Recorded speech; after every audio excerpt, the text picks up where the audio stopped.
getting bigger. Hello there, my friends, and welcome to another edition of the Nintendo News Roundup. This roundup was already gonna be a day or two late, and then I messed up my voice. I was recording something unchannel related, and I totally messed up my voice, and I'm having to try really hard to not let it break. Like I'm a teenager again. And I actually got halfway through the recording yesterday before realizing it just wasn't working. So I'm gonna try my best. Maybe clear my throat a bit here. We got a lot of news today though, like a whole lot. So let's, here's hoping I can get through it. What can I say? Sometimes you're doing a project, you're doing a thing, and you gotta give an authentic scream. So, and I did not do it the right way. Anyway, so here's a big thing. Forgive me if this chunk of the roundup doesn't really fit with the flow of the rest of it with my little intros and outros of the pieces. I had to record this later so we could put it into it because the news just broke. It's not really news, it's a rumor, but it's a big, fat, juicy rumor. And the rumor is that Nintendo EPD, which is one of Nintendo's biggest in-house development teams, most recently they were responsible for Super Mario Odyssey. The rumor is that they are working on a DK game set to be released this year. Some versions of the rumor floating around are that it will be a 3D game because it's coming from the people who made Odyssey, but then there are other people who are insisting that it'll just be another 2D game. We really don't know at this point. I don't know if there's like one single source for the rumor. Just kind of started happening. But I'm not going to go too deep into it because I'm going to literally, after I hit stop on this recording, I'm going to go and record a full video for that. So stay tuned for that. End of thing. On with the rest of the roundup that I recorded yesterday. Okay, so big news of the week. Big new game announcement. Game Builder Garage. Won't go too deep into it. Did a whole video on it. But basically, the Garage, like little game maker thing from Labo, taken out of Labo, given its own thing. It's about, you know, learning the basic idea of programming and making your own games. Looks pretty cool. $30. That's gonna be a thing this June. Here's the real meaty stuff, though. So Nintendo, they frequently do like the big financial things and you know all the earnings reports and stuff. But this one, like we've seen a lot of data coming in from the last fiscal year, but this is the big one. This is like the one where they finally have all of the data, all of everything from the last fiscal year ending March 31st this year. So with the Animal Crossing and the big crazy success, and now we have everything definitively. And it is, we have a brand new bestsellers list. Right here we have a list of all of the best-selling games for the year. See what I'm saying? It's hard. Not surprising, Animal Crossing came first, and Mario Kart 8 Deluxe is still technically the #1 selling game on Switch, but I still, as I've said, I don't think it will be for too long. Animal Crossing smashed it up pretty good. It's coming for it. As always, it is so tempting for me to run through this whole list and analyze every single thing, as I've done in the past, but let's just hit the highlights. Super Mario 3D All-Stars, 9 million, big desire for classic content on the Switch, and then obviously with the limited release and stuff, so that really, one or both of those things really drove sales. Ring Fit Adventure, the #4 best-selling Switch game of the year. Incredible. Absolutely incredible. Amazing. I love it. Then 3D World Bowser's Fury did pretty good, and then you see a lot of evergreen titles, Smash Ultimate, Zelda, Super Mario Party still doing really well. You know, you go down the list. Luigi's Mansion 3, nearly at 10 million. Incredible. Clubhouse Games did a surprising 3 million.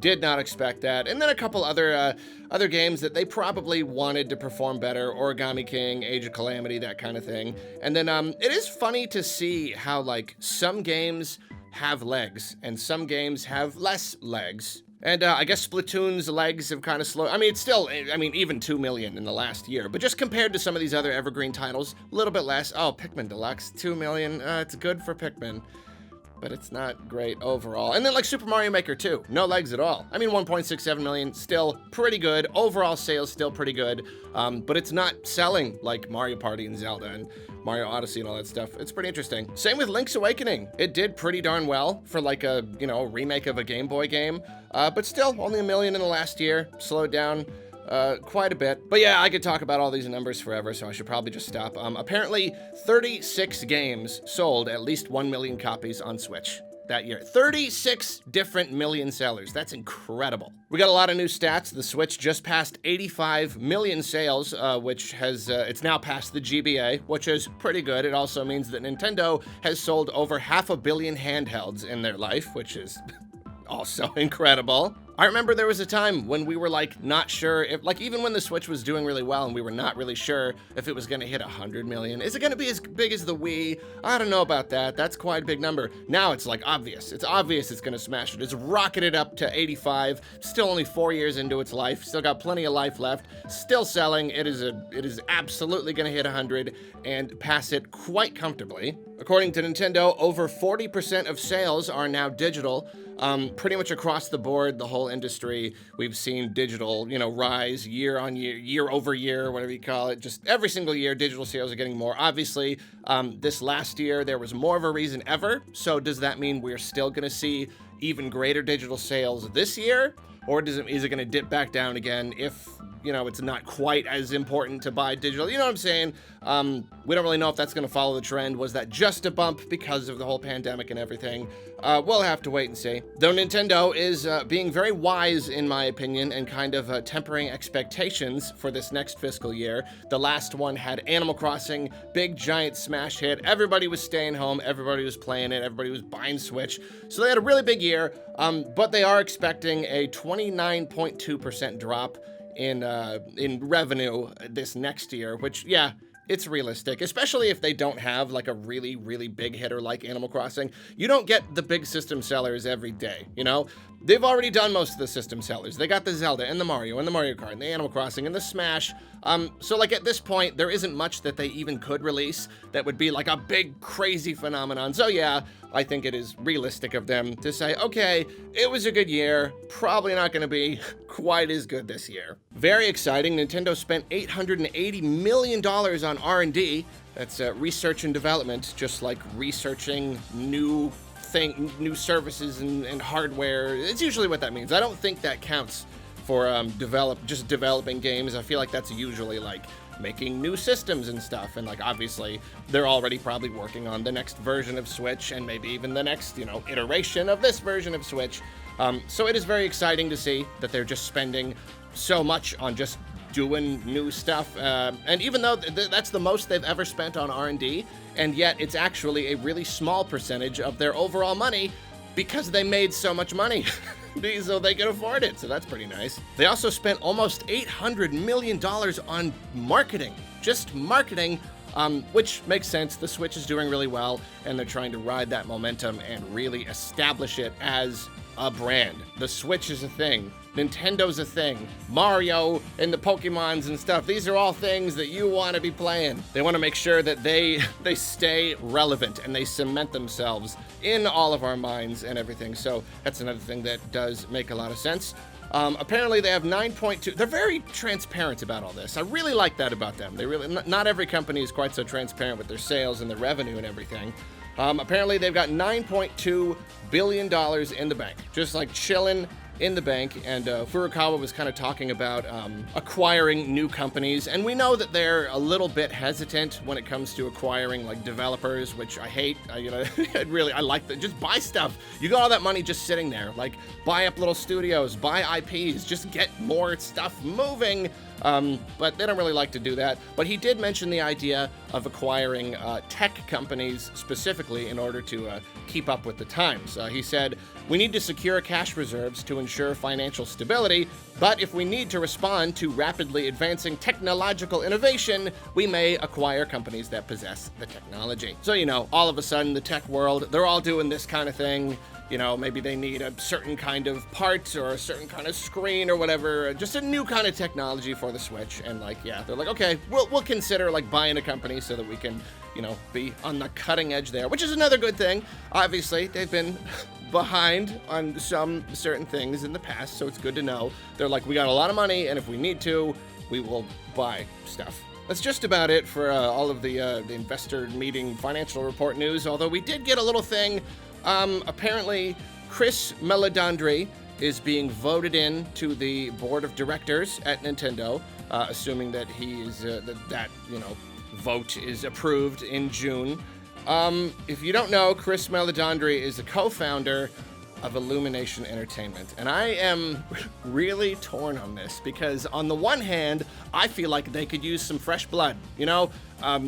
Companies in different countries, they have different design philosophies, and they have weaknesses and strengths, you know? Obviously, like, the Japanese corporate structure is very different from the Western corporate structure. I frequently feel like they could use some of the Western philosophies coming over. You know, they can be a little old-fashioned, let's be a little more aggressive, but not like quite full-on super aggressive, you know what I mean? Like a mix of both, like best of both worlds. So like, that's great. We've wanted that for a long time. But the guy who made Illumination Entertainment, whose whole job, I mean, I know I talk about Illumination and I talk trash about them all the time, but it's true. Their thing is movies as cheap as possible to make as much money as possible. It doesn't matter the quality as long as it gets bums in chairs. And that is not the kind of philosophy I want mixing with Nintendo. That kind of scares me. We don't know if he's gonna have any say in the company at all for real, or if this is just kind of like we're big executive guys and we're kind of chums and we want to hear what he has to say. We don't even really know what that means. He's not the new president of Nintendo or anything. But yeah, it's a little weird. Like, just out of all of the different just studios and people in the entertainment industry, oh, that was one to pick. But anyway, maybe we'll talk about that more later or something. He would be coming on as an outside director. The word director, that's a little scary, but an outside director, I don't know, whatever. Financial stuff took a lot of time, so I'm going to try to hurry decently fast through the rest of these stories. Universal Display Corp, which is a display for like displays on, you know, smart devices and stuff. They had an investor call, and someone in there specifically referenced a Switch Pro, like calling it a Switch Pro, talking about how Nintendo was using OLED screens for the Switch Pro, as we've seen rumored. I don't know if this is a person referencing the rumor, assuming it's true, or if this is a person who absolutely knows what's going on. They know for sure, oh yeah, Nintendo's using OLEDs for the Switch Pro. And the funny thing is, like, Switch Pro, it's still probably not going to be the name. But like, once I saw this story, I realized something. What does Nintendo do? They do what you don't expect. And what have we been saying about the Switch Pro? We call it the Switch Pro, even though we know it's not going to be called the Switch Pro because that's what Sony did. I bet Nintendo's going to call it the Switch Pro. I bet they are, just because that's the last thing we expect at this point, and that's what Nintendo does. They're going to call it the Switch Pro. It's going to come out, it's just going to be called the Switch Pro. Couple tidbits of Pokemon news. So we saw the Pokemon cards in the Happy Meals making a big, huge problem, and now it's in the cereal. They're putting Pokemon cards in cereal, and you know how the story goes. You don't even have to hear the story to know exactly what's happening. It's people opening boxes in stores. It's people buying up whole pallets of cereal to get the cards. It's the same old song and dance at this point. People scalping cereal. Moving on, Pokemon Company announced Pokemon Master Journeys. The series is the 24th season of the Pokemon anime. It is coming this summer. I don't know much about it, but Pokemon Master Journeys, the series. It's a very awkward name. Pokemon Master Journeys is already kind of weird, and then the series. What's this? The series means it's based on something. Is there a game? Is there a Pokemon Master Journeys? The game? The manga? The cereal? I don't know. So when Detective Pikachu came out and it was a good success, I thought I even heard that they were fast-tracking the sequel. They were going straight into it, but it seems that that was not necessarily the case. When asked about Detective Pikachu 2, Justice Smith, who played the main character in Detective Pikachu, says, "I would love to participate in Detective Pikachu 2. I don't know if it's going to happen. I think we have to just kind of bury our hopes. I don't think it's going to happen. I really hope so, though. Honestly, I'm such a huge fan. Who knows? Who knows? I hope so." And if anyone would know that there was going to be a Detective Pikachu 2, if they were working on one, it would probably be the main character. So it's a little disappointing. Well, I mean, here's the thing. That doesn't mean they're not working on another Pokemon movie. It could just be there's no Detective Pikachu 2. Because even when I saw Detective Pikachu, I loved it. It didn't really feel like there was room for a sequel, but it did feel like there was room for more Pokemon movies in that universe. I would be disappointed if they weren't making that, at least, just some other Pokemon movie. Maybe he just doesn't know. But if that's the case, if there's no Pokemon movie at all happening right now, I'd be very disappointed. I don't want to break this whole thing open again, but I look at this and it's like, is there going to be another Pokemon movie? I don't know. They made that one by the person who legitimately loved the series, and they made a big movie that was completely true to everything and was accurate and had the whole entire concept of Pokemon. It was real, and it was like the best video game movie ever. Who knows if it's happening? And then Sonic. was written by someone who clearly never played the games. It was just a generic movie, and that's the one everyone loved. They forget the Pikachu, they love the Sonic, and the Sonic one is filming right now. Sorry. I know, it's just gonna cause a bit, I just don't get it. I just don't get it. One was so genuine, and the other was so not, and that's the one people like, and they don't care about the... Moving on. Score Bunny Build-A-Bear. Build-A-Bear, people like Build-A-Bears, I guess. They like spending $80 on a $13 plushie. If you want one of those, there's a Score Bunny one coming. Sorry, I'm just feeling a little upset now. A little upset about I don't understand it, I don't get it. So apparently a lot of people have been reporting that their copies of the Pokemon Ruby and Sapphire remakes on the 3DS, their cartridges have been failing. And it seems to be isolated to the PAL European copies, and possibly just one specific batch of them. They're just not working anymore, which is weird. A YouTuber by the name of Voltar has a little breakdown video here about how to fix it and what the potential problem could be. So that's good, and it's really caused a big discussion about how, like, everybody's like, oh, I don't like digital, I want to have my game forever. But then, like, what about when these cartridges start to die? That's kind of scary. So that was interesting.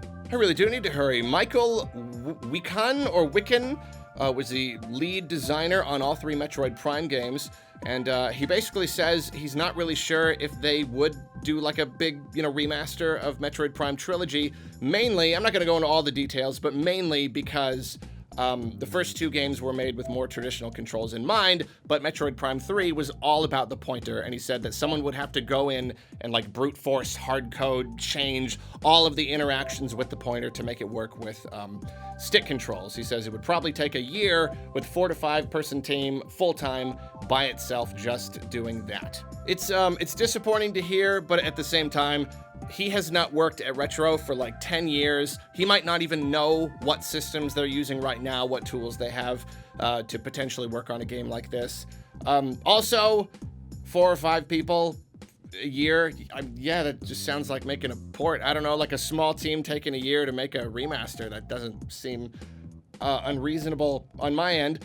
Disappointingly, it does seem that he ended up being the target of some harassment online.